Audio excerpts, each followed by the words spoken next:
बौद्ध कथा 17। आंखें होते हुए भी क्या हम अंधे नहीं हो गए हैं। धर्म धर्म धर्म धर्म का कितना विचार चलता है, लेकिन परिणाम क्या है।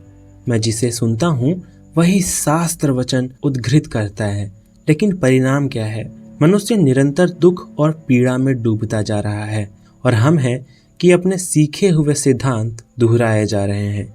जीवन प्रति क्षण पशुता की ओर झुकता जाता है, और हम हैं कि पत्थरों के पुराने मंदिरों में सदा की भांति सिर झुकाए चले जा रहे हैं। शब्द मृत शब्दों में हम इतने घिरे हैं कि शायद सत्य को देखने की क्षमता ही हमने खो दी है। शास्त्रों से चित्त हमारा इतना आबद्ध है कि स्वयं अनुसंधान में जाने का सवाल ही नहीं उठता है, और शायद इसलिए विचार और आचार के बीच संलग्न खाई खुद गई है। और शायद इसलिए जो हम कहते हैं कि हम चाहते हैं, ठीक उसके विपरीत ही हम जिए जाते हैं। और आश्चर्य तो यह है कि यह विरोधाभास हमें दिखाई भी नहीं पड़ता है। आंखें होते हुए भी क्या हम अंधे नहीं हो गए हैं। मैं इस जीवन स्थिति पर सोचता हूँ तो दिखाई पड़ता है कि जो सत्य स्वयं ही उपलब्ध न किए गए हो, वे ऐसे ही उलझन में ले जाते हैं। सत्य स्वयं से आए तो मुक्त करता है, और स्वयं से न आए तो और भी गहरे बंधनों में बांध देता है। सिखाए हुए सत्यों से अधिक असत्य और कुछ भी नहीं होता है, और ऐसे उधार सत्य जीवन में अत्यंत पीड़ादायी स्वविरोध पैदा करते हैं। एक पहाड़ी सराय में एक पाला हुआ तोता था।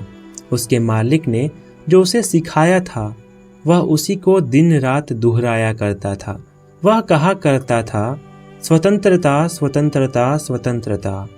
एक यात्री उस सराय में पहली बार ठहरा था। उस तोते की वेदना भरी वाणी उसके मर्म को छू लेती थी। वह भी अपने देश की स्वतंत्रता के युद्ध में अनेक बार कैद में रह चुका था, और वह तोता जब उस पहाड़ी के सन्नाटे को तोड़कर कहता, स्वतंत्रता स्वतंत्रता स्वतंत्रता, तो उसके हृदय के तार झंझना उठते थे। उसे अपने कैद के दिनों की स्मृति हो आती, और स्मरण हुआ था कि ऐसे ही तो उसकी अंतरात्मा भी चिल्लाती थी। रात्रि हो गई तो वह यात्री उठा, और उसने स्वतंत्रता के आकांक्षी उस तोते को उसकी कैद से मुक्त करना चाहा। यात्री तोते को पिंजड़े से बाहर खींचता था, लेकिन तोता निकलने को राजी ही नहीं था, और विपरीत अपने शिकंजों को पकड़कर वह चिल्लाता था, स्वतंत्रता स्वतंत्रता स्वतंत्रता। बड़ी मुश्किल से वह यात्री तोते को बाहर निकाल पाया। उसे आकाश में उड़ाकर वह निश्चित हो सो गया, लेकिन सुबह उठकर ही उसने देखा कि तोता अपने पिंजड़े में आनंद से बैठा है और चिल्ला रहा है, स्वतंत्रता स्वतंत्रता स्वतंत्रता।